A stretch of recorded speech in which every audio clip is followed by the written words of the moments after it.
designers in the country right now, Sergio Hudson and Alexandra O'Neill. Hi, welcome. Listen, I mean, you have made fashion news and world news, both of you, in one fateful, I should say, sweep.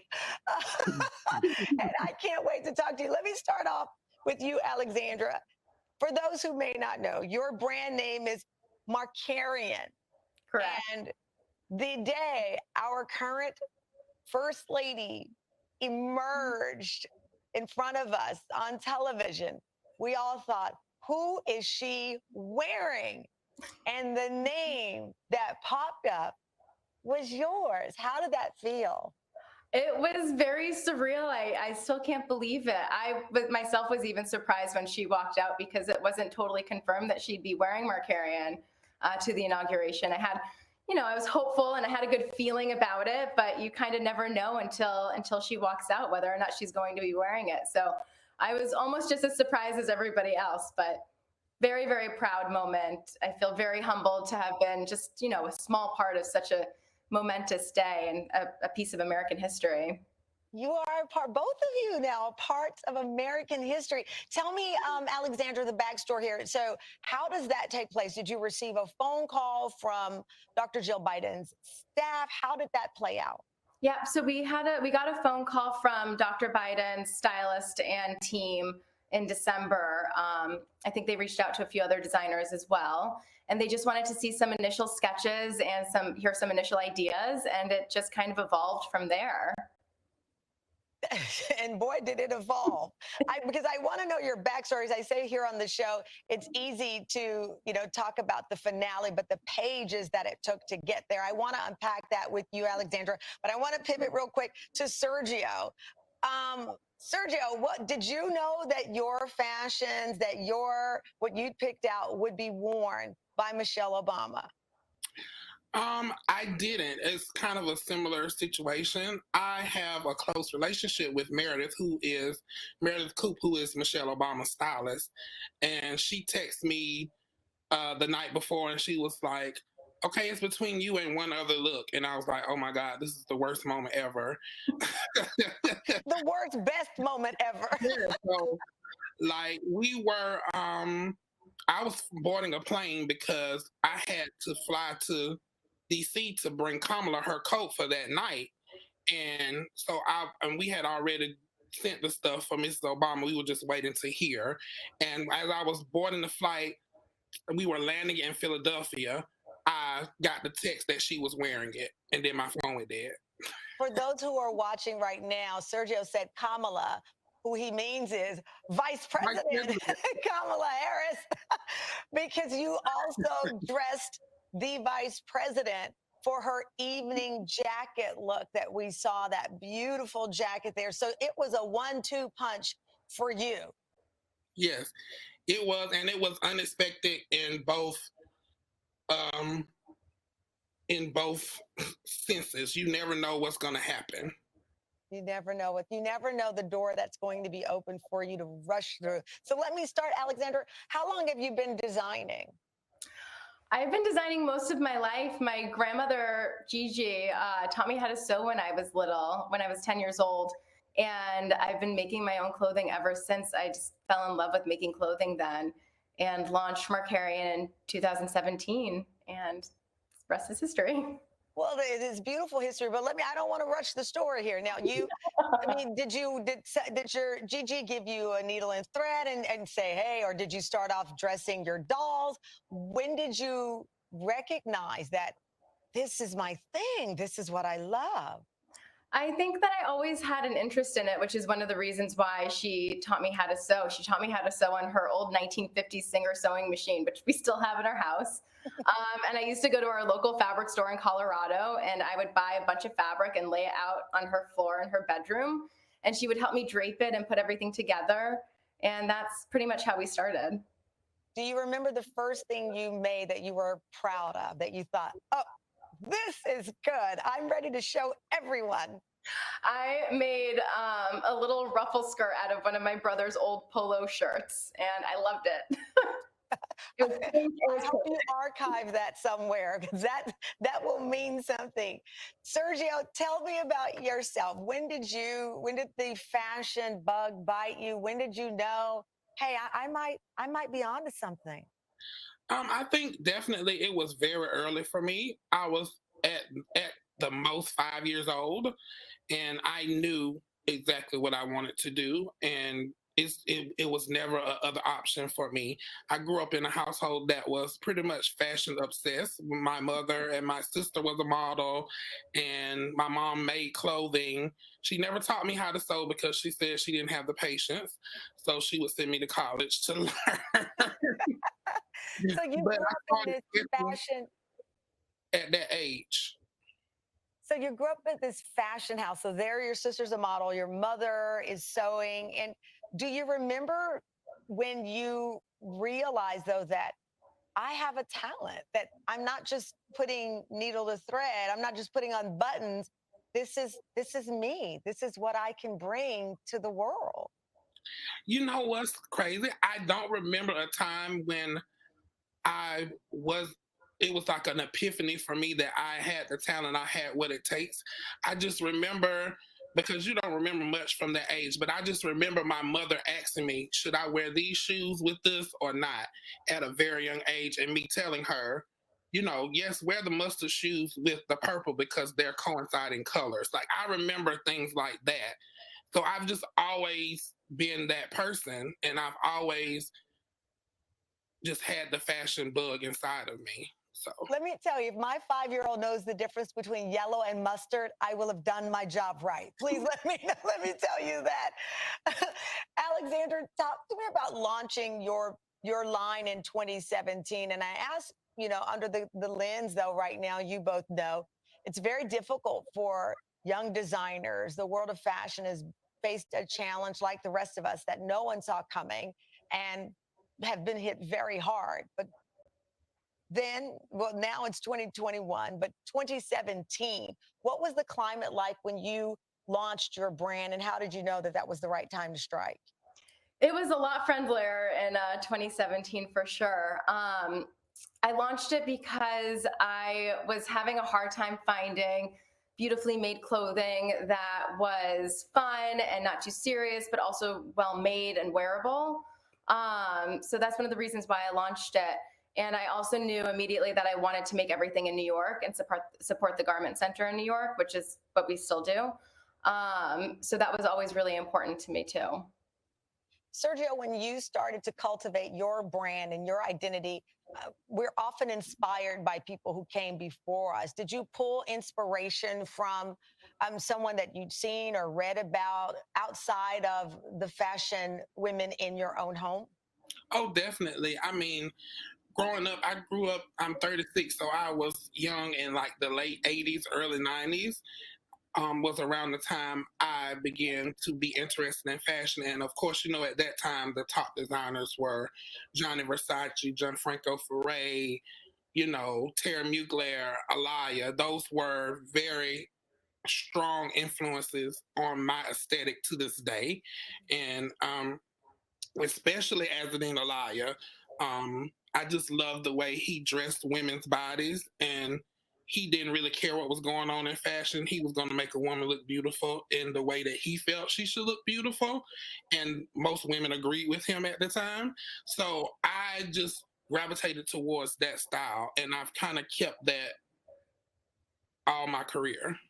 Tell me a little bit about your studies. Those who are watching, obviously, as I said, we know you now and we saw your faces on the news, but how did you study? Where did you learn your craft or hone it? Well, I went to a small college in Atlanta called Barter College. It actually doesn't exist anymore, because I just wanted a more intimate. I didn't want to consider going to FIT in New York, but I really wasn't ready to leave the South at that time. And so I went to Atlanta, and it was the best decision I made. I got mentored, and I had such hands on training, and it kind of prepared me for where I am now, for sure. Alexandra, tell us a little bit about your background and studies. So I went to NYU and I studied art history. I mean, New York obviously was the best place to be for me if I wanted to be in fashion. And that's kind of where I, picked up all of my resources. And that's one of the reasons why I was able to start the line. So I love the fact that here you are on different, you know, I don't want to say ends of the earth, but listen, the South and New York sometimes can be very different. Having live in New York now and being from the South, but then your worlds collide in Washington D.C. So I've got to hear more about the specific things that you chose. Sergio, I'll start with you with that pantsuit.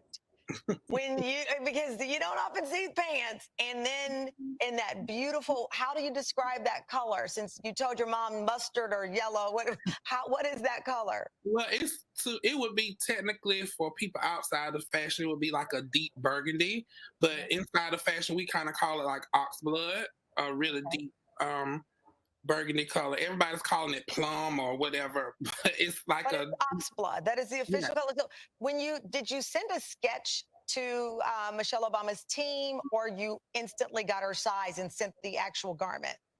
Well, what we discussed what we were going to do, and we did send some sketches. But at the end of the day, she decided on a look from my fall 2020 collection, which was actually very similar to what you saw, except for instead of a sweater, it was a sweater dress, and it didn't have pants. But everything else was pretty much exactly the same. The pant move, I mean, that was a bold move. Yeah, we from the beginning we discussed. We said we definitely want her in pants. Why? I don't know. It was just. I mean, the woman known for her arms. I mean, she shook up the world going sleeveless, and here she was at this iconic event in pants. Yeah, I mean, that was signaling a lot. The last two times we dressed her, she's worn pants, and I think they love my pants, so they were like, "We want pants," and it was just that simple.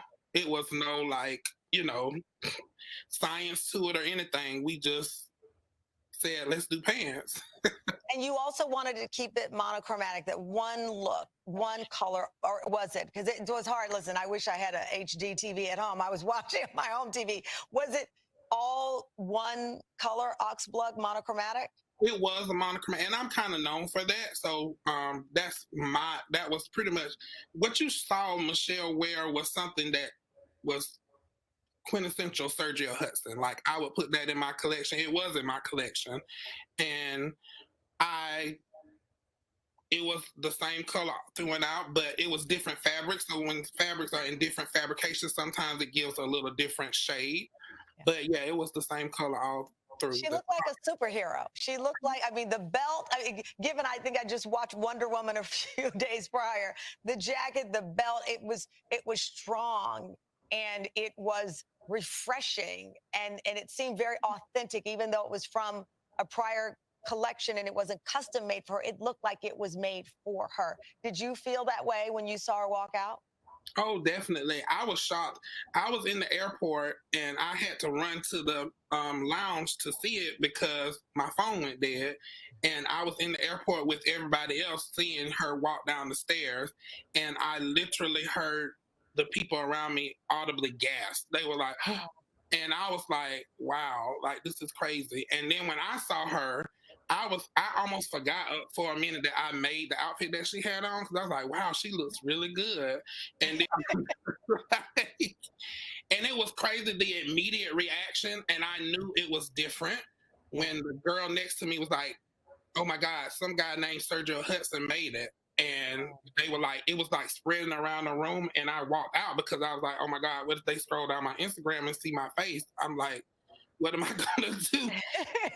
So that's when I knew it was different. Yeah. Alexandra, I have to say, just to what Sergio pointed out, everyone instantly asked, who made what Dr. Jill Biden was wearing? Who made what Michelle Obama? And from my perspective, having covered inaugurations, I believe 3 of them now, and you hear historically the same names of Oscar De La Renta, Olay Cassini, beautiful, amazing names and part of fashion history. It was nice to hear names like yours that were not in the forefront, that were not huge brands. So tell me about Dr. Jill Biden's look, because I just thought it, and having seen her fashion for many, many years, I felt it was perfect for her.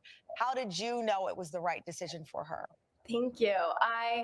No, I knew immediately that I wanted to do something classic and feminine for Dr. Biden. She always dresses so beautifully. She's such a beautiful woman. But I wanted to put a little Markarian twist on it. So we had the Swarovski crystals and the beading detail on the neckline, and on the outside of the coat. So we made it a little bit special so she would stand out on her big day. And we picked blue because I think blue looks beautiful on blondes, but also because it signifies trust, stability, and confidence. And I thought that was a really nice message to get across on the inauguration day. And we did the velvet to add some extra texture. There were little metallic threads that were woven throughout the tweed. So it was a really beautiful, glamorous look for her. Yeah, it was a very glamorous but regal. And I know that we don't have a monarchy, but of course the inauguration is this regal event. And I thought both looks, giving everything that we've gone through leading up to it, it was a pause. It gave us a pause to appreciate the class, honestly, that we also desire in our first ladies, in our government, and all of that. I don't want to get too political here, so I'll get in trouble. But let me just say, it was refreshing to see. What, Alexandra, do you see as the state of American fashion right now? We know that by the numbers, the fashion industry, led by women, people of color, who are disproportionately hit very hard economically by this downturn in our economy. Retail, again, driven by women, people of color, the fashion industry. How do you see the American fashion industry right now? I mean, it's a tough business to be in, like any business really right now. I think as a smaller company, being able to have this kind of spotlight shown on us was, I mean, incredible. And it was like a game changer and a business saver, really. And the fact that that was important for Dr. Biden and everybody else that day to choose these emerging designers and to shine a little spotlight on them, I think that was really important. And I think it was a nice message to send across as well. I agree. Sergio, what do you see as the outlook for American fashion? I think the future is bright, and I think, this year has been tough for everyone. I mean, I know personally, I showed at Fashion Week in fall for the first time, and we had amazing appointments and people set up to come in, and everything got shut down, everything got canceled. I lost every order I had for fall, so I was devastated. And this has definitely been a reset, and it's put me back on the calendar, put me back on the map, put me back where I was last year, and giving me another chance to kind of recoup from that devastation, to be honest. And we already know that this industry is a hard industry for anyone to get into, but especially for an African American designer, it has been extremely hard. And this year has turned the tides, and I've seen the industry open up to us, and I feel like they have made room for us, and they're excited and they want to help. So it's been a good and a bad thing, everything that's happened this year for us, for sure. Listen, we have high hopes for 2021 in all of our industries, but I think that you two have inspired so many people in this reset, in the better days that are to come in all of our industries and professions, but especially in the world of fashion. So I could not think of two better people to celebrate and watch become a part of American history. Congratulations. Congratulations for inspiring other young designers who will never have the opportunity to meet you, but they will say your names when they write down on their vision boards who they want to follow in their footsteps, who they were inspired by.